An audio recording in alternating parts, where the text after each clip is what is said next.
Perkenalkan, nama saya Juventus Ronaldo NPM 12180038,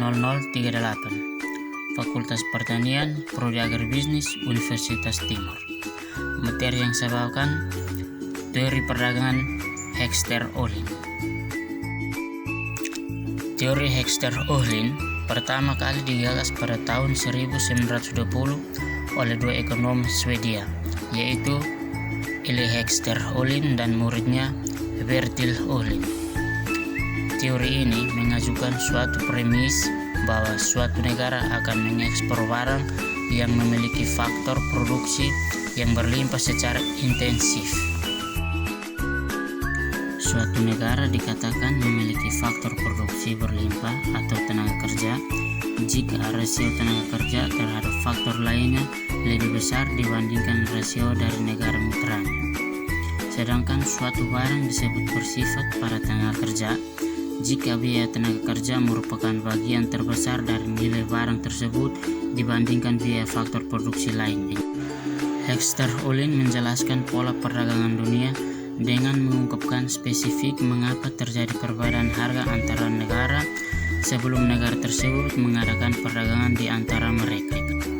Secara teoritis, perdagangan terjadi karena ada perbedaan harga.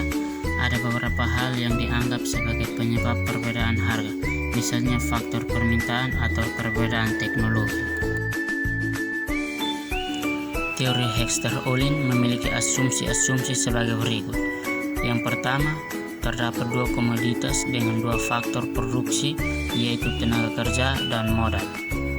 Yang kedua, selera konsumen yang identik dan homogenus. Yang ketiga, fungsi produk bersifat konstan return to scale. Yang keempat, tidak ada perbedaan teknologi di antara negara-negara. Yang terakhir, tidak ada distorsi seperti pajak, subsidi, dan pasar yang bersifat persaingan sempurna. Jadi, teori Hekster-Ohlin mengatakan bahwa suatu negara yang berlimpah pada suatu faktor produksi akan mengekspor komoditas yang intensif menggunakan faktor produksi negara tersebut.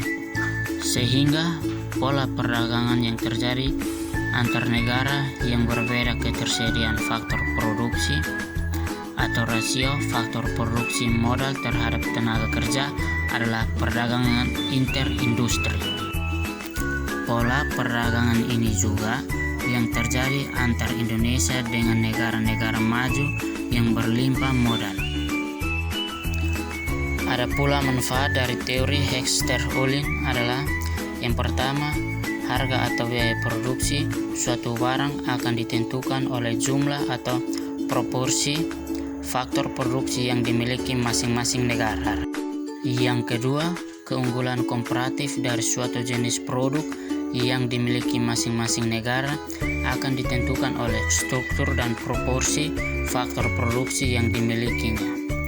Yang ketiga, masing-masing negara akan cenderung melakukan spesialisasi produksi dan mengekspor barang tertentu karena negara tersebut memiliki faktor produksi yang relatif banyak dan murah untuk memproduksinya. Yang terakhir, masing-masing negara akan mengimpor barang-barang tertentu karena negara tersebut memiliki faktor produksi yang relatif sedikit dan mahal untuk memproduksinya. Sekian dan terima kasih.